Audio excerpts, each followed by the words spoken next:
ফিলিস্তিনের অবরুদ্ধ গাজা উপত্যকার দীর্ঘমেয়াদে মালিকানা চান মার্কিন প্রেসিডেন্ট ডোনাল্ড ট্রাম্প। ওয়াশিংটনে সফররত ইসরায়েলি প্রধানমন্ত্রী নেতানিয়াহুর সঙ্গে যৌথ সংবাদ সম্মেলনে এই ঘোষণা দেন ট্রাম্প। বলেন, গাজা অধিগ্রহণ করে পুনর্নির্মাণ করবেন তিনি। এজন্য গাজা থেকে ফিলিস্তিনিদের মধ্যপ্রাচ্যের অন্য কোনো দেশে চলে যেতে বলেন। এই বক্তব্যের পর বিশ্বজুড়ে ব্যাপক সমালোচনার মুখে পড়েছেন ট্রাম্প। হোয়াইট হাউসের বাইরে শুরু হয়েছে বিক্ষোভ, প্রতিক্রিয়া জানিয়েছে সৌদি আরব সহ মধ্যপ্রাচ্যের দেশগুলো। বিস্তারিত দুলি মল্লিকের ডেস্ক রিপোর্টে। গাজা থেকে ফিলিস্তিনিদের সরানোর প্রস্তাব আগেই দিয়েছিলেন মার্কিন প্রেসিডেন্ট ডোনাল্ড ট্রাম্প। এবার সরাসরি গাজার মালিকানা চান তিনি। ওয়াশিংটনে সফররত ইসরায়েলি প্রধানমন্ত্রী নেতানিয়াহুর সঙ্গে যৌথ সংবাদ সম্মেলনে এ ঘোষণা দেন ট্রাম্প।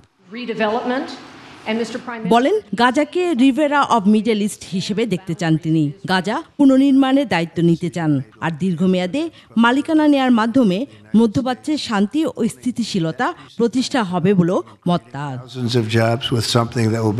এজন্য প্রয়োজনে গাজায় মার্কিন সেনা পাঠাতেও প্রস্তুত তিনি। এ সময় গাজাবাসীকে আবারও মধ্যপ্রাচ্যের অন্য দেশে চলে যাওয়ার পরামর্শ দেন ট্রাম্প।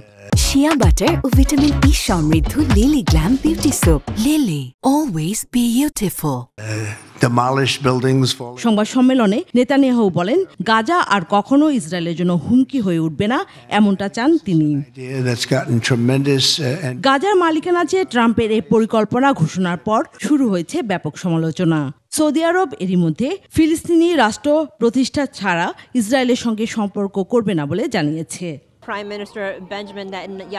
বিক্ষোভ চলছে হোয়াইট হাউসের বাইরে। দুলি মল্লিক, ডেস্ক রিপোর্ট, 21 টেলিভিশন।